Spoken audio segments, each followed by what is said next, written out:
سلام هموطنان عزیز. سارا هستم از دفتر پرسی کوالیتی سنتر. شما را دوباره خوش آمدید میگم به بخش دیگه از ویدیوهای ما که امروز میخوایم فرم I-821 فرم TPS یا Temporary Protected Status بر شما تشریح بکنم که شما چی رقم میتونین که خانه پوری بکنین. خب سکرین شیر میکنم و به شما میگم که چطور میتونیم که خانه پوری بکنیم فرم temporary protected status. خب اه، قسمی که براتون گفتم این فرم application for temporary protected status هست. خب اینجا قسمت اولش که شما میبینین این مربوط USCIS میشه.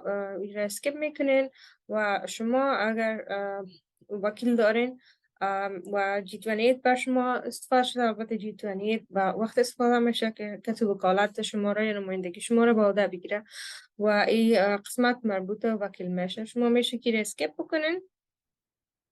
خب میایم به قسمت سواله که شما باید تو خانه بکنین و بفهمین که سوالات چی است. خب اینجا نوعیت ادرس به شما میخواه که تایپ آف اپلیکیشن شما چی هسته، چون میخواین TPS اپلای بکنین. خب برای افغانای ما که آمدن چون بار اولشان هسته ایده میگیرن که فرست تایم تان است یا اینیشال هسته ایده میگیرن و دیگه قسمت دیگه سوالا است و دیگه تایپسش هسته که شاید برای کسان دیگه باشه ولی برای افغان ما آمده میشه که اولش بگیرن. و گفتش ما میخوایم که work permit یا work authorization برای TPS درخواست بکنین. ایره شما یس میگیرین چون باید برای TPS براتون work authorization هم درخواست شود، چون این work authorization ها یا کار تو کار که هست به زودی با میک پارول به تاریخ حساب میرسه و این میشه امیر work authorization ها هم خلاص میشه باید ایره یس بگیرین. خب این قسمت ممالکی که میتونن TPS اپلای کنن یکی از اون ممالک افغانستان هست که اینجا نام افغانستان رو نوشته میکنین. خب در پارت دومش معلومات خودتان خواسته که لاست نیم تان است، فرست نیم اگر میدل نیم یا نام گستی دارین اون رو میشه نوشته بکنین. در پارت دیگهش other names used اگر شما کدوم وقت کدوم اسم دیگر هم استفاده کردین با اسپیل مختلف یا با تخلص مختلف شما میشه که او را لیست کنین. اینجا US میلینگ ادرس از شما خواسته که آدرستان شما اینجا نوشته میکنین استریت ادرستان که اپارتمان است، فلور است، سیوت است، او رو نوشته میکنین، سیتی تان همیشه. سوال که اینجا هست شماری 5 به شما میگه در خانه که شما زندگی میکنین، در موقعیت که شما زندگی میکنین آیا میلینگ ادرستان عین آدرس داره یا نه. اگر آدرس مختلف داره شما ایره نو میگیرین و ایره قسمت پایینه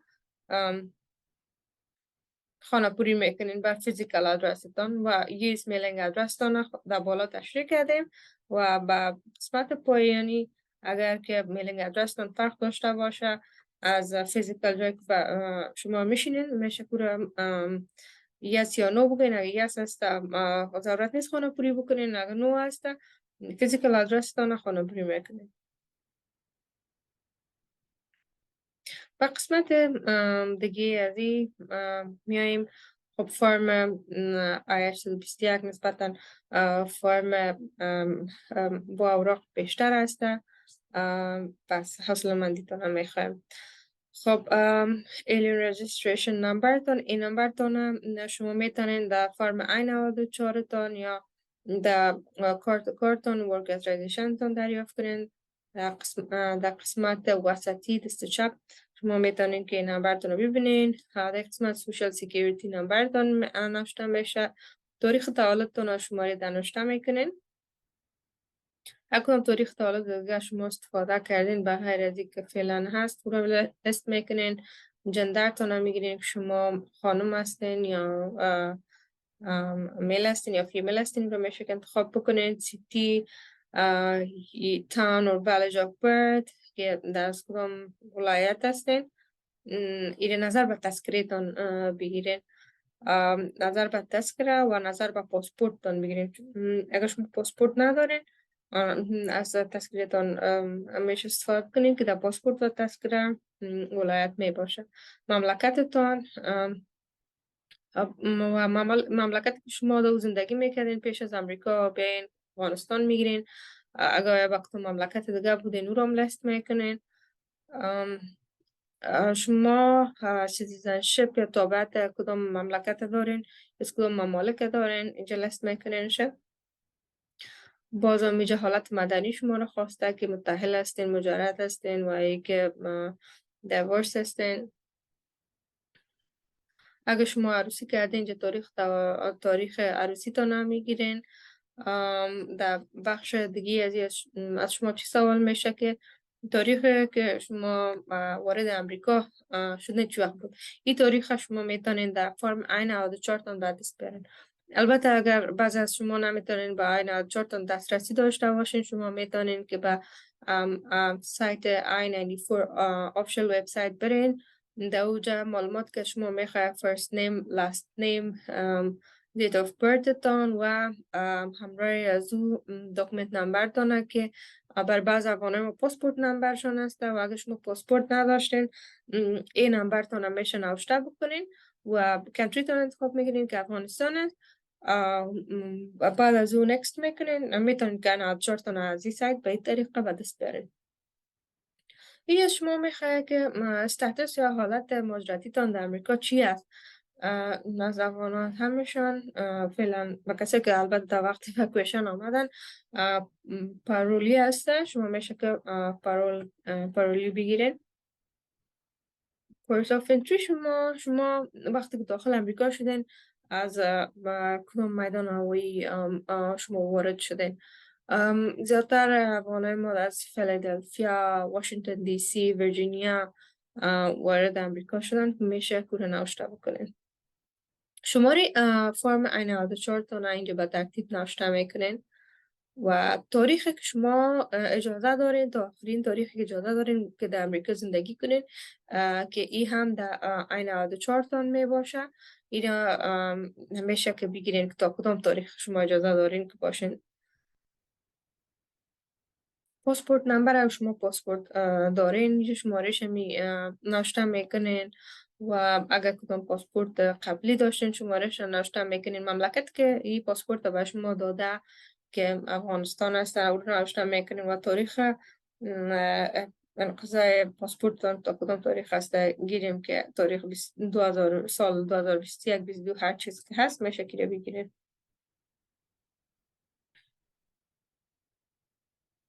حالت فعلی شما چی است؟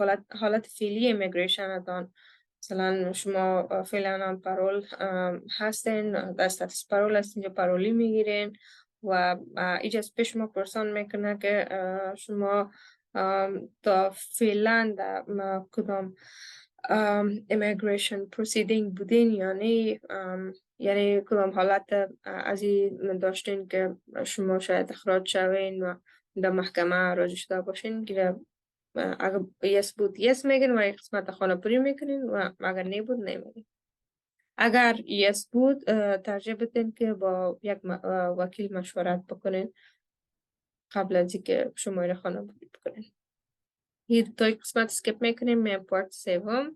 در پارت سوم بایوگرافیکال انفورمیشن شما را خواسته که به افغانهای ما شماره دوم شد خب چون اونا نه اسپانیک هستن نه لاتینو، ایره لاتین هم نیستن و اسپانیک هم نیستن، پس ایره دومش میگیریم و بین افغانهای ما بعضشون وایت انتخاب میکنن نژاد خوده و بعضشون ایژن انتخاب میکنن که بیشتر کسا چون میگن که ما در آسیا زندگی میکنیم، قاره آسیا میشه که ایژن باشه، شما میشه که میگیریم.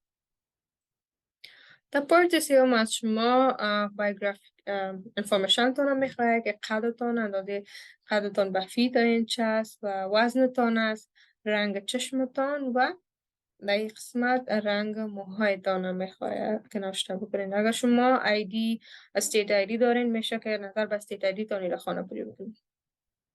این قسمت اسکیپ میکنیم.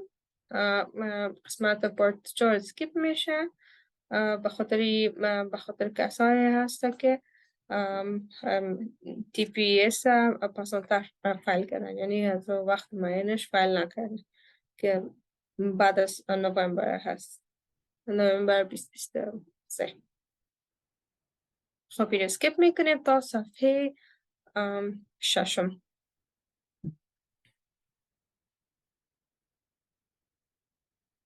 خب بمیم با پارت 7 این نظر به کدام مملکت شما الیجیبل هستین TPS اپلیکین، چون ممالک محدود هست که میتونن که TPS داشته باشن در امریکا، که یکی از اونها افغانستان. از افغانستان میگیرین. شما با کدام تاریخی که وارد امریکا شدین از 94 تان میگیرین. اینجا شما سوال میکنه آیا قبل از اینکه شما وارد امریکا شدین با کدام مملکت دوم رفتین، که بله هم بیشتری افغانای ما ایواکویشن داشتن که اونا توسط ایر فورسز برده شده بودن. بعد افغان ما قطر، بعضشون جرمنی و بعضی از ممالک دیگه همیشه لیست میکنین و تاریخش نوشته میکنین. اینجا از شما پرسان میکنه که با شما کدام حالت مهاجرتی داده شده بود، یا آخر شما میگین که نه داده نشده بود و شما در حالت ترانزیت بودین. اینجا نو میگیرین شب قسمت گفتم. خب در این صفحه میم دوباره با پارت دیگیش ببینیم پارت دیگیش چی گفته. پارت دیگیش از پیش شما سوالات هسته که مرتبط به TPS هسته، شما باید رو جواب بتین. مثلا سوالات Human Rights Violation هسته که شما یا کدین یا نی. اگه یکی از این سوالات هم برای شما بله باشه، شما باید حتما همراه یک وکیل مشورت کنین قبل از اینکه شما اپلای میکنین.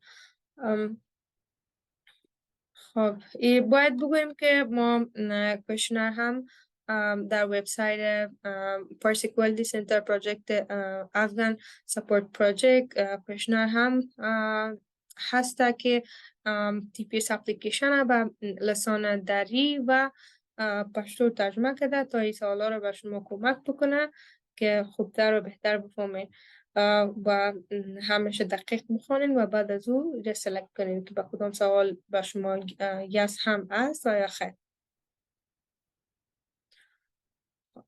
برمیگردیم به پارت آخر. اپلیکیشن استیتمنت. اگر به شما ترجمان استفاده شده این شماره یک ایره میگیرین. اگر استفاده شده یک بیره میگیرین. اگر استفاده نشده به شما ترجمان یک ایره میگیرین. و اینجا کسی که ریکوست کرده اسمش اینجا نوشته میکنین. البته کسی که فرم با شما ریکوست میکنه یا پرپیر کرده یا که اتورنیتان است وکیلتان است و نوشته میکنین. شماره تلفن تان است و ایمیل آدرس تان نوشته میکنین. در قسمت پارت 8 امضایتان میشه. در اینجا خوش کنین که امضایتان از چوکات اصلا بیرون نشه. و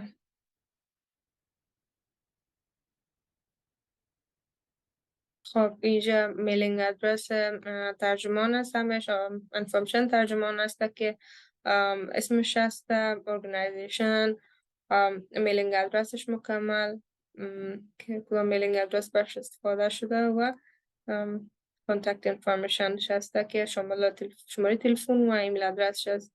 با کدام لسان که بر شما ترجمه کرده او رو نوشته میکنید اینجا دری یا پشتو. اینجا امضای ترجمان میشه و حتما تاریخ باید نوشته بکنین و فقط تاریخی که در امریکا نوشته میشه ای است که اول ماه هست بعد از اون روز است. لطفا ایره باید داشته باشین چون در افغانستان برعکس اول روز داشته میشه بعد از اون ماه. اینجا انفورمیشن کسی که براتون پرپیر کرده او را ناشته میکنین اگر کسی بر شما آماده ساخته. اگر نیک نساخته این اسکیپ میکنین. باز این میلینگ ادرس پرپیرر هسته. در این قسمت اولیش از شما پرسیده شده بود که آیا کسی که به شما ایره اپلای میکنه او اتورنی است، وکیل است و یا نه. و اگر وکیل هسته ایره انتخاب میکنین و اگر نیسته نه 7 ایره. خب اینجا امضای کسی که به شما آماده ساخته ضروری هست.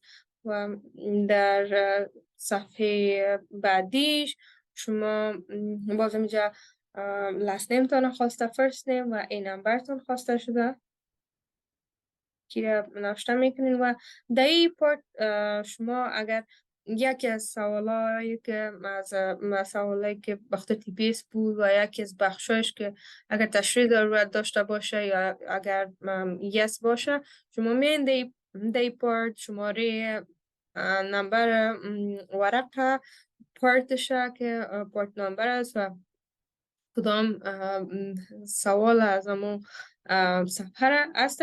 ایتم نمبر شما میشه که لیست کنین اینجا و اکسپلین کنینشه. تشکر از اینکه شما تا این لحظه ویدیو رو دیدین. امیدوار هستم که ویدیو براتون مفید تمام شده باشد. تشکر و خداحافظ.